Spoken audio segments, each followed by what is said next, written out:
Баршаңызға қайырлы күн достар, сіздермен бірге Фатима, менің каналыма қош келдіңіздер. Бүгін біз ерекше құймақты бәліш жасаймыз. Бұл құймақты бәліштің арасына біз банан қосамыз. Банан қосу арқылы біздің құймақты бәлішіміз 2 есе дәмді болып шығады. Осы ерекше құймақты бәлішті сіздер де міндетті түрде жасап көріңіздер. Ал ендеше жасауды бастайық. Ең алдымен қамырымызды жасайық. Ол үшін бізге керегі 220 грамм ұн. Ұнымызды електен өткізіп аламыз. Сосын ұнымызға 100 грамм сары майымызды әкеп салып, ұн мен сары майды жақсылап тұрып араластырамыз. Бұл жерде ұн мен майды үгітуіміз қажет, яғни крошка қылып. Келесі кезекте 50 грамм шекер қосамыз, сосын бір жұмыртқа қосып араластырамыз. Және де достар, осы кезде бір шай қасық қопсытқыш қосуды ұмытып кетпеңіздер. Осылардың бәрін жақсылап тұрып араластырып, жұмсақ, қолға жабыспайтын қамыр илейміз. Достар, осы құймақты бәліштің толық құрамын мен видеоның астына қалдыратын боламын. Сол жерден көріңіздер. Мінекей, біздің қамырымыз осылай жұмсақ болып шықты. Енді осы қамырымызды салафанға салып, 20 минутқа жылы жерге қойып қоямыз. Ал енді салмасын дайындайық. Ол үшін бізге керегі 400 грамм қаймақ. Бұл жерде қолдың немесе дүкеннің қаймағын қолдансаңыздар болады. Сосын 3 жұмыртқамызды саламыз. Жұмыртқамызды салып болған соң бір банка вареный сгущенкамызды қосамыз. Бұл жерде вареный сгущенканың бәрін қосамыз. Вареный сгущенкамызды қосып болған соң жақсылап тұрып араластырамыз. Достар, байқаған шығарсыздар, біз бұл жерде шекер қоспадық, себебі вареный сгущенканың тәттісі жеткілікті. Және де үйлеріңізде жүгері крахмалы бар болса, бір ас қасық қоссаңыздар болады. Крахмал жоқ болса, қоспай қоссаңыздар да болады. Мінекей, бізде осындай бір керкі салма шығу қажет. Достар, сіздер осы рецептпен жасайтын болсаңыздар, сіздерде міндетті түрде шығатын болады.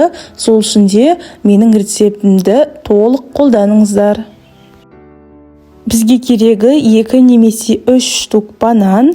Осы банандарды орташа бөліктерге бөліп шығамыз. Ал енді тыңып тұрған қамырымызды салафаннан шығарып, біздің формамызға кеп саламыз да, сосын қолымыздың көмегімен жайып шығамыз. Формамыздың асты жағына қамырымызды жайып болған соң, енді шет-шетіне де жаямыз, яғни бұл жерде біз бортики шығаруымыз қажет. Мінекей, осылай қамырымызды әдемілеп жайып шығамыз. Енді шанышқының көмегімен қамырымызды тесіп шығамыз. Келесі кезекте туралған банандарымызды қамырымыздың үстіне тізіп шығатын боламыз. Мінекей, банандарымызды қатарынан тізіп болған соң, енді осы бананымыздың үстіне салмамызды құямыз.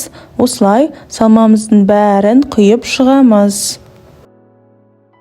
Салмамыздың бәрін құйып болған соң, лопатканың көмегімен осылай салмамызды тегістеп жібереміз. Және де осылай қаймақты бәлішімізді қимылдату арқылы да салмамызды тегістетіп, енді осы бәлішімізді қызып тұрған пеште 180 градуста 35 пен 45 минут аралығында пісіреміз. Бәліштің піскенін қимылдату арқылы білсеңіздер болады. Қимылдатып жатқан кезде ортасы кішкене қимылдаса, онда пісті деген сөз. Енді осы бәлішімізді кемінде 2 сағатқа тоңазытқышқа қойып қоямыз. Сосын осы бәлішті сәндесеңіздер болады. Мен бұл бәлішті майдаланылған жержаңғақпен сәндеймін деп шештім. Қараңыздар, осылай әдемі көрінеді. Енді сіздерге осы бәлішті кесіп көрсетейін. Бұл жерде біздің бәлішіміздің салмасы өте жұмсақ, ауызда ерейтіндей болып шыққан. Шынымды айтсам, өзіме қатты ұнады. Бұл десерт өте бір ерекше әрі дәмді болып шықты. осы құймақты бәлішке қосқан банан мен вареный сгущенка бір-біріне өте жақсы үйлесіп тұр. Біздің салмамыз ауызда еріп, бананмен өте дәмді болып тұр. Сіздер осы өте дәмді әрі тез жасалынатын құймақты бәлішті ауызашарға жасасаңыздар болады. Бұл бәлішті жасалу жолы өте оңай және де үйдегі бар ингредиенттерден жасалынады. Сіздермен болған Фатима. Менің каналыма тіркеліп, лайк басып, комментарий жазуды ұмытпаңыздар.